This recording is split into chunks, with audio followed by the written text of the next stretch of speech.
Terima kasih atas kesempatan yang diberikan kepada saya. Saya kali ini akan menyajikan pembahasan soal mengenai simplex dan big M.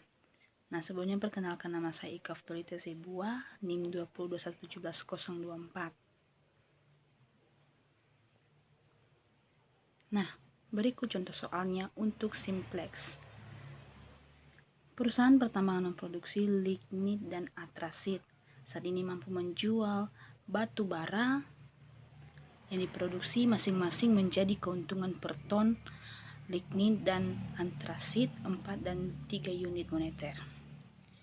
Pemrosesan setiap ton lignit membutuhkan 3 jam mesin pemotong batu bara dan 4 jam lagi untuk pencucian. Nah, selain itu, pemrosesan 1 ton antrasit diperlukan untuk tugas yang sama masing-masing selama 4 dan 2 jam waktu yang tersedia setiap hari untuk setiap kegiatan ini. Nah, waktu yang disediakan setiap hari untuk setiap pagi masing-masing adalah 12 jam dan 8 jam. Selain itu, diinginkan untuk menghasilkan setidaknya 4 ton batu bara setiap hari. Berikut adalah tabel yang dimana sumber daya yaitu pemotong dan pencucian pada batu bara.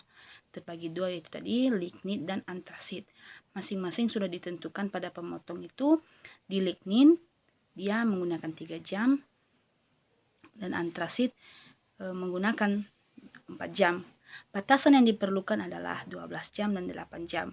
Tidak boleh lebih dari itu dan bisa kurang dari 12 atau 8 jam. Nah, sekarang pada keterangan penyelesaiannya diubah menjadi model matematika yang dimana definisi variabel yang ada yaitu batu, lignit, dan antrasit. Kita ibaratkan dia X1 diberikan yaitu ton lignit dan yang diproduksi, kemudian pada X2 yaitu ton antraksi yang diproduksi. Untuk memaksimalkan fungsi dan target saat ini, maka dijadikan yaitu Z sama dengan F kali 1 ditambah 3 kali 2. Nah, dengan terdapatnya kendala pada tahapan pencapaian tujuan 4 ton setiap harinya, maka 3X tambah 1 3x kali 1, 3 kali 1 ditambah 4 kali 2, 4 kali 2 kurang dari sama dengan 12. Sedangkan pada 4x tambah 4 kali 1 ditambah 2 kali 2 itu lebih kurang dari 8 jam. Sehingga hasil yang diperoleh adalah X1 tambah X2 itu lebih dari 4 jam. Nah, ini semua yang saya sebutkan tadi adalah persamaan pada soal tadi yang dimana lignit dan antrasit. Nah, langkah-langkah yang dilakukan untuk membuktikan dalam metode simplex yaitu pertama, kita merubah kendala menjadi model persamaan yang ditentukan oleh simplex. Nah, yang tadi sudah kita bacakan. Kemudian langkah kedua yaitu merubah hasil langkah 1 menjadi tabel, yang dimana variabel dasar yaitu Z, S1, S2, S3. Begitu juga nilai-nilai dari Z, X1, X2, S1, S2, S3, sehingga memperoleh nilai kanannya atau NK-nya yaitu 8, 12, 8, dan 4. Nah, cara yang ketiga yaitu mencari kolom kunci, di mana kita melihat di mana terdapat kolom kunci tersebut, yaitu yang sudah saya gambarkan atau sudah saya berikan warna kuning, yaitu itu adalah kolom kuncinya yaitu min 4, 3, 4, dan 1. Nah, sesuai dengan langkah ketiga yaitu di mana kolom kunci pada baris Z mempunyai nilai negatif tertinggi atau nilai terkecil. Kita perhatikan di mana pada barisan Z nilai yang terbesar yang memiliki nilai negatif yaitu min 4, sehingga kolom yang terdapat pada X1 tersebut adalah kolom kunci, itu yang sudah saya berikan warna kuning. angka keempat, yang dimana kita tentukan yaitu indeks terkecil, yang dimana nilai kanan per nilai kolom kunci. Tadi sudah kita tentukan yang dimana kolom kuncinya yaitu pada nilai X1 yaitu min 4, 3, 4, dan 1. Nah, pada angka kunci adalah titik temu antara baris dan kolom kunci. Kita mendapatkan titik pertemuan pada kolom X1 dan S2 dengan nilai titik temunya adalah 4. Nah, tadi kan kita sudah menentukan di mana dia kolom kunci. Nah, sekarang kita tentukan dulu di mana dia yang dinamakan dengan baris kunci, yaitu bukan baris kunci tapi baris, yaitu pada nilai S2, yang dimana S2-nya itu bernilai 0, 4, 2, 0, 1, 0, 8, dan 2. Sehingga di antara kolom kunci dan baris kunci tersebut yang menjadi titik temunya adalah 4. Nah, 4 itu adalah warna yang sudah saya berikan, warna merah, itu adalah titik temunya. Kemudian kita masuk pada langkah kelima, yang dimana bagaimana dia mengubah nilai baris kunci pada baris S2 menjadi X1 berdasarkan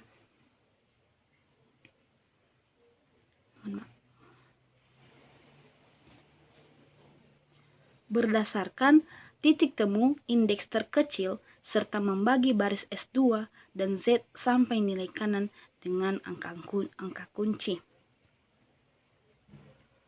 Nah,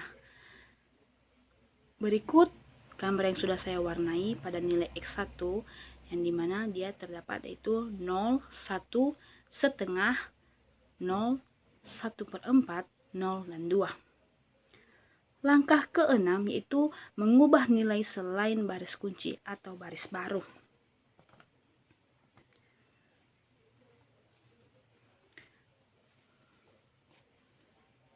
Nilai yang diubah ini adalah yang sudah saya warnai, yang dimana pada X1 nilai yang diubah yaitu min 4, 3, 1, 1.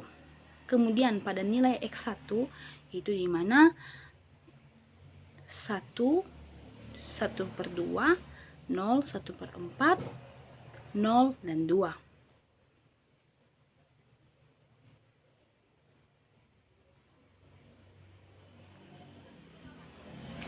Nah, untuk mencari nilai tersebut tadi bagaimana kita melakukannya, yaitu dengan memperhatikan keterangan, yaitu baris baru sama dengan baris lama dikurang angka koefisiennya dikali NBBK. Pertama, baris lama dalam kolom X1 sampai nilai kanan. Nah, ini kita perhatikan pada kolom X1 hingga sampai nilai kanan. Itu yang sudah saya warnai. Kemudian keduanya, angka koefisien berasal dari nilai kolom kunci, yang dimana kolom kuncinya tadi adalah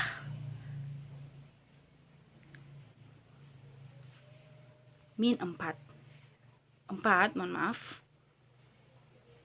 Nah,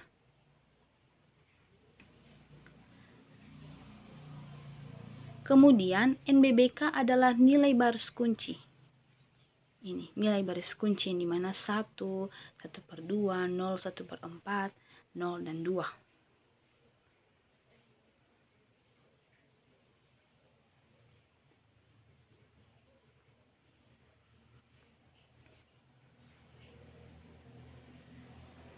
Nah, berikut adalah variabel Z, S1, dan S3, yang dimana baris lamanya yaitu min 4, min 3, 0, 0, 0, 0. Kemudian NBBK-nya yaitu 1, 1/2, 0, 1/4, 2, dan 2. Nah, bisa dilihat pada slide, mohon maaf, ada beberapa angka ataupun lambang simbol yang sudah beracakan. Ini karena saya menggunakan HP, dan jikalau nanti diperbaiki bisa memperbaikinya melalui laptop. Begitu juga pada S1, kita perhatikan di mana nilai barisnya yaitu 3, 4, 1, 0, 0, dan 12. Begitu juga seterusnya. Selanjutnya yaitu setelah semuanya didapatkan baris baru, selanjutnya dimasukkanlah nilai ke dalam tabel. Nah, berikut adalah nilai-nilai yang dimana pada Z yaitu 1, 0, 1, min 1, 0, 1, 0, min 2, yaitu hasil dari nilai pada pengurangan atau baris baru. Ini diperhatikan pada baris baru di bagian Z ini kan di bawahnya baris lama, NBBK baris baru. Nah, hasil dari nilai baris baru ini dimuat dalam tabel yang sudah kita dapatkan, yang berjajaran atau sebaris dengan variabel dasar.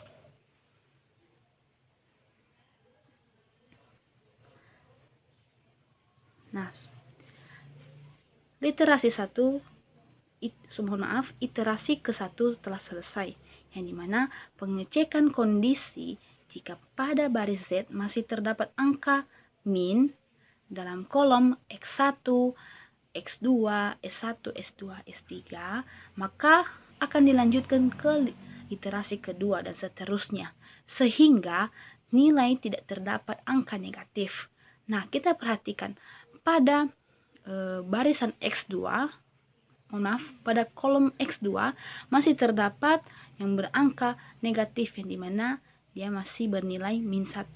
Maka jika pada nilai tersebut masih terdapat min, maka akan dilanjutkan pada iterasi kedua sampai nilainya tersebut berubah menjadi positif. Nah, pada iterasi kedua ini kita kembali tadi pada langkah ketiga, yang dimana untuk mencari kolom kunci dan baris kunci serta titik temu untuk merubah baris lama menjadi baris baru. Nah, bisa kita lihat yang dimana pada X2 terdapat nilainya yaitu min 1, 5/2, 1/2, 1/2. Kemudian pada nilai S1 00, 5/2, 1, 3/4, 0, 6, 12/5.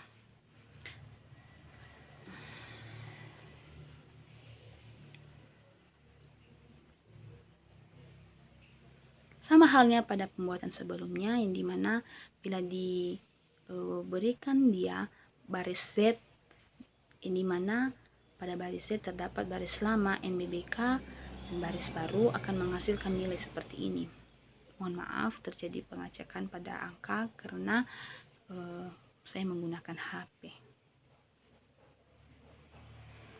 Nah, hasil nilai pada baris baru dari baris Z, X1, hingga S3, maka dimuat dalam tabel seperti berikut ini. Nah, dikarenakan baris sudah tidak ditemukan bilangan negatif, maka proses iterasi sudah selesai, sehingga kita dapat menyimpulkannya berdasarkan dari hasil tabel iterasi kedua atau terakhir dalam memasukkan kepada rumus pada fungsi tujuan atau target ini yang dicapai oleh perusahaan batubara, yaitu Z sama dengan 4 kali 1 ditambah 3 kali 2 sama dengan Z dikurang 4 dalam kurung 4/5 dikurang 3 dalam kurung 12/5 menghasilkan 2/5 dikurang 16 kali 5 dikurang 36/5. Ini disamakan penyebutnya sehingga terdapat hasilnya yaitu 22/5, dan jika disederhanakan maka dibuat dia dalam bentuk desimal, maka dia 4,4 ton. Nah, sehingga pencapaian perusahaan batubara dalam setiap harinya yaitu 4,4 ton. Dilanjutkan yaitu pada metode Big M, yang dimana fungsi tujuan yaitu min Z sama dengan 3x1 ditambah 5x2. pada fungsi pembatas, yaitu di mana X1 kurang dari atau sama dengan 4 dan 2x2 sama dengan 12. 3x1 tambah 2x2 lebih dari 1 sama dengan 18. X1 dan X2 kurang lebih sama dengan 0.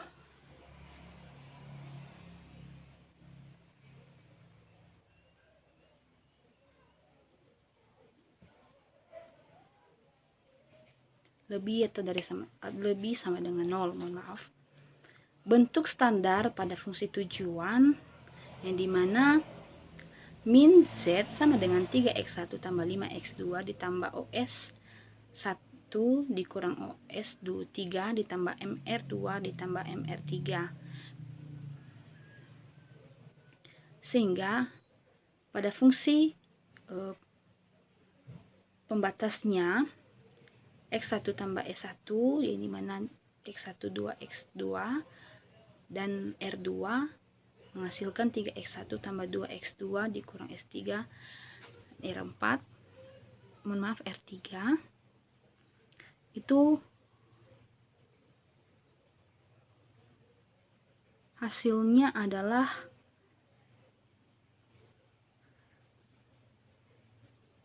12.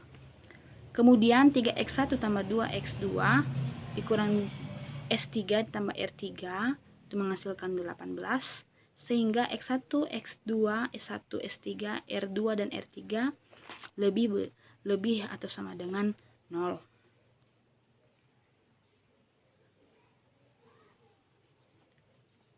Nah, r2 sama dengan 12 dikurang 2x2 dan R3 sama dengan 18 dikurang 3x1 dikurang 2x2 ditambah S3. Maka diperolehlah fungsi tujuan, yang dimana minimisasinya yaitu Z sama dengan 3x1 ditambah 5x2 ditambah MR2 ditambah MR3 sama dengan 3x1 tambah 5x2 ditambah M, dimana 12 dikurang 2x2 ditambah M itu 18 dikurang 3x1 dikurang 2x2 tambah S3. Hasilnya 3x1 tambah 5x2 tambah 12m dikurang 2mx2 tambah 18m dikurang 3mx1 dikurang 2mx2 tambah ms3 itu 3 dikurang 3m, x1 tambah 5 dikurang 4m, x2 tambah ms3 tambah 30m.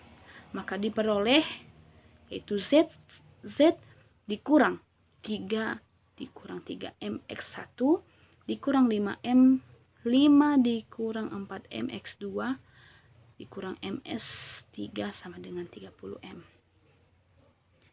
Nah,